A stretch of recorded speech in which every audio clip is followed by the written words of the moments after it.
Hello everybody, and thank you for coming to another nature story time. Even though it is a little bit chilly this morning, spring has sprung, spring is here, flowers are popping up, birds are nesting and singing very loudly, which you'll hear today, and our trees are starting to make new leaves. So our story time today is going to be all about trees. I encourage you to get outside this spring and take a look at your trees. Maybe try to learn some of the different trees in the area around you, and maybe even plant a tree. But our story today is called Are Trees Alive? And it was written by Debbie S. Miller and illustrated by Stacy Schuett.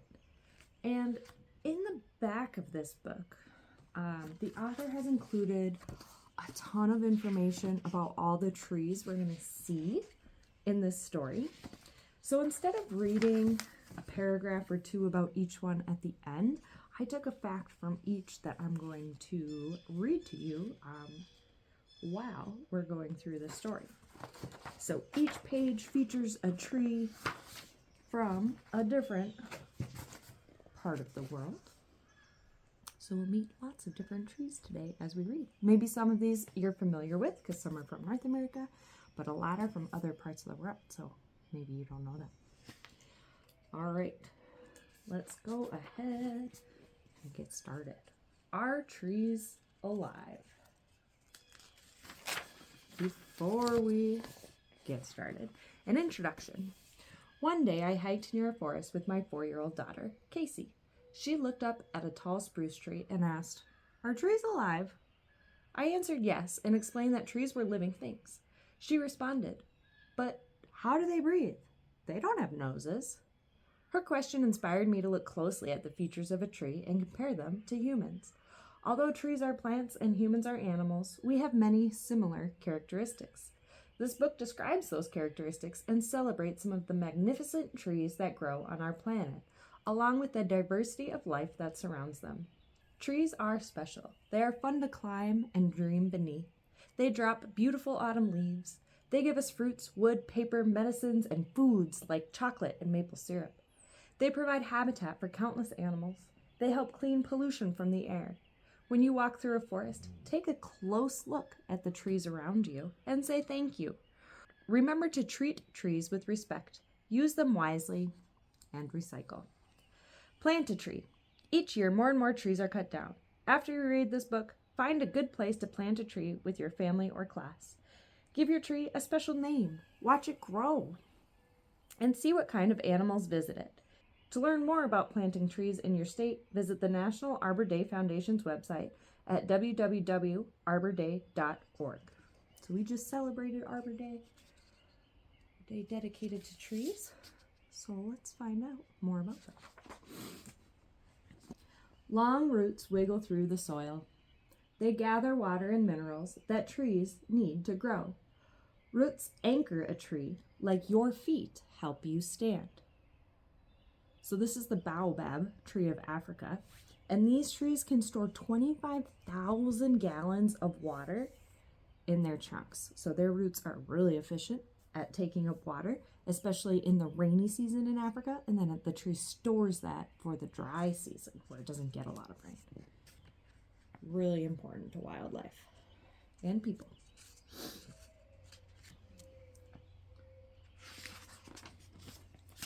Sturdy trunks stand short and tall. A trunk supports the body of the tree, like your legs support your body. This is a coast redwood of California and Oregon.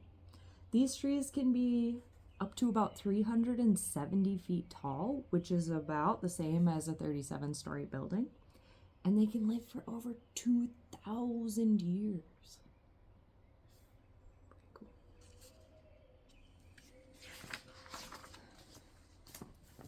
Branches hold animals, the nests of birds, swings, and tree houses. They sway gently in the wind, like a mother's arms rocking a baby. This is the ribbon gum tree of Australia. It's a eucalyptus tree, so it's an important food source for koalas. The yellow-bellied sugar glider also eats the sap of this tree, and it's important for birds too. Kookaburra sits in this gum tree.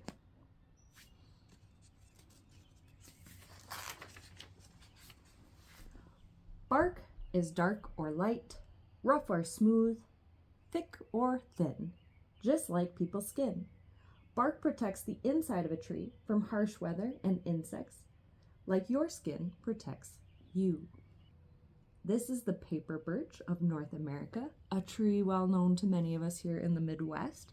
It has white, light, papery bark that peels off in layers, and this bark was super important for making a lot of different things. So baskets and food containers, the covering of wigwams, and birch bark canoes.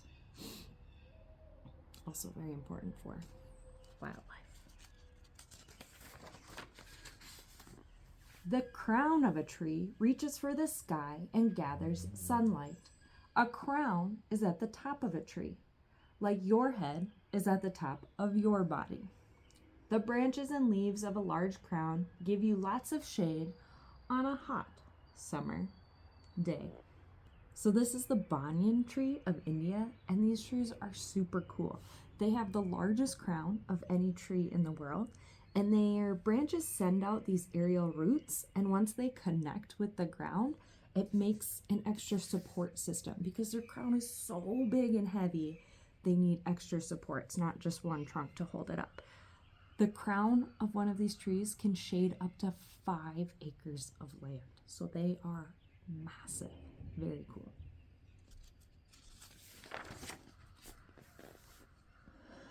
Leaves breathe for the tree. Trees need air just like you need air. Instead of using noses and lungs, leaves breathe through thousands of tiny pores known as stomata. Leaves flutter in the breeze like your hair blows in the wind. This is the weeping willow tree of China, and it's one of 300 species of willows across the world. And willows are super important trees for food and shelter for lots of different animals. And we also get a lot of medicine from willow trees, so it makes the active ingredient in aspirin.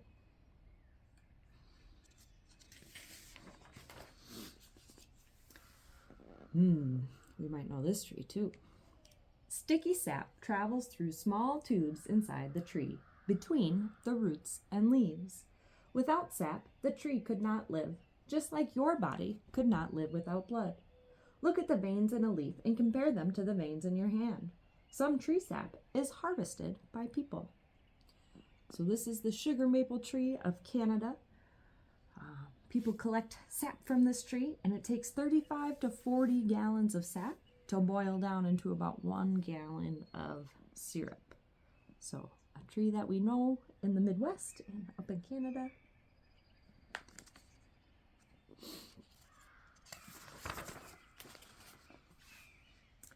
Trees grow flowers of all shapes and sizes, of bright and soft colors. A pretty flower can attract insects and birds, just like your smiling face can attract a new friend.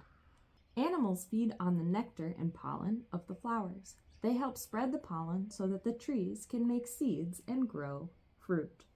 So we see 2 trees on this page. We have the cocoa tree and the kapok tree of South America. Cocoa tree, they have fruit pods with about 60 seeds in them, and those are crushed and turned into cocoa powder, which we use to make chocolate. So it can take about, it said 400 seeds to make 1 pound of chocolate. And the kapok tree has fruit with this like cotton-like fibers inside.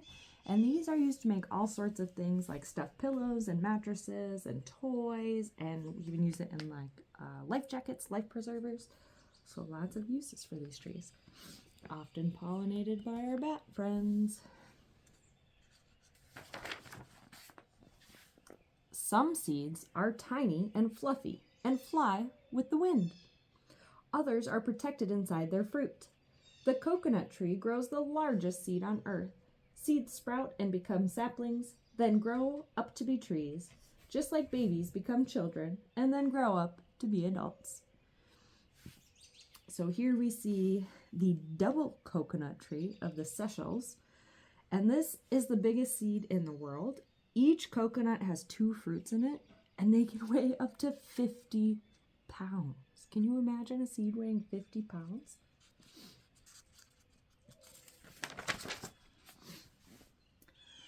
Some trees die because of fires, disease, or storm damage. Many trees are cut down by people for their wood, but some trees live to be very, very old, just like some people live more than 100 years. This is the bristlecone pine of the Western Americas, and this is the oldest tree in the world. So they have record of one that's about 4,800 years old. So that means that that tree was alive when the pyramids in Egypt were being built, which is pretty cool. They're very slow growing and kind of scraggly looking, but they live a very long time.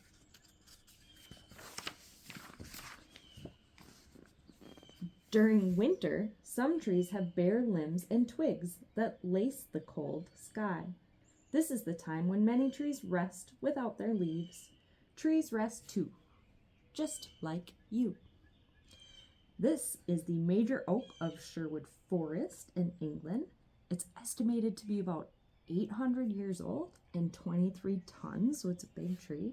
And it's famous because they say there's a big hollow in it. These trees often hollow out in the middle and continue to live. There's a big hollow in this one that they say that Robin Hood hid in to hide from his enemies. So we see Robin Hood hiding in this tree.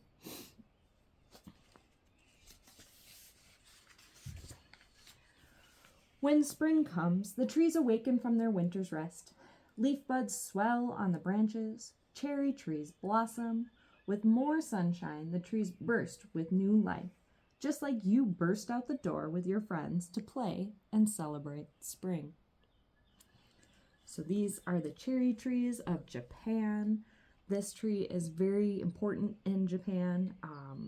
The beautiful flowers are a sign that spring has arrived. There's tons of festivals around this tree, and it's really interesting because people have been so interested in when this tree blossoms. There's a record dating back hundreds of years for the specific date the cherry trees start to blossom. And this is a great phenology record that scientists are using to help track climate change. So how the blossom date has changed over hundreds and hundreds of years, which is pretty cool.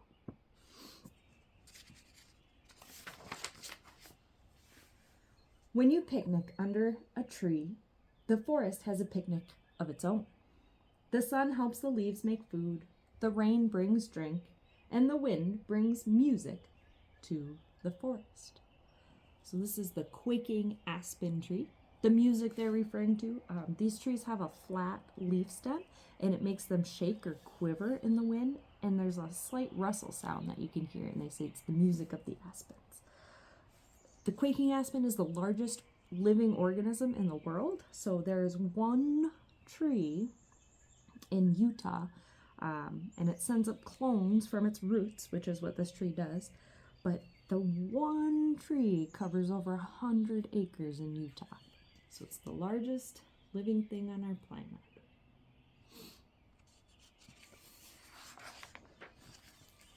The end. So this has more of the facts about those trees we just read about, but I shared some of the highlights with you as we read. More and more time, it shows us where all those trees were.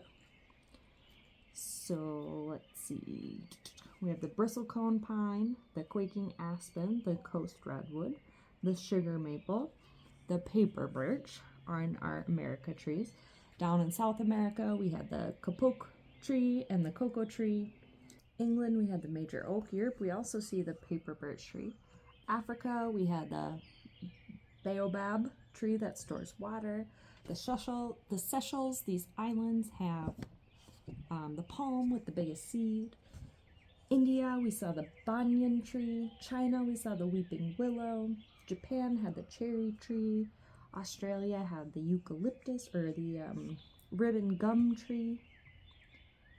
And I think that was it. see more birch up here in Russia as well.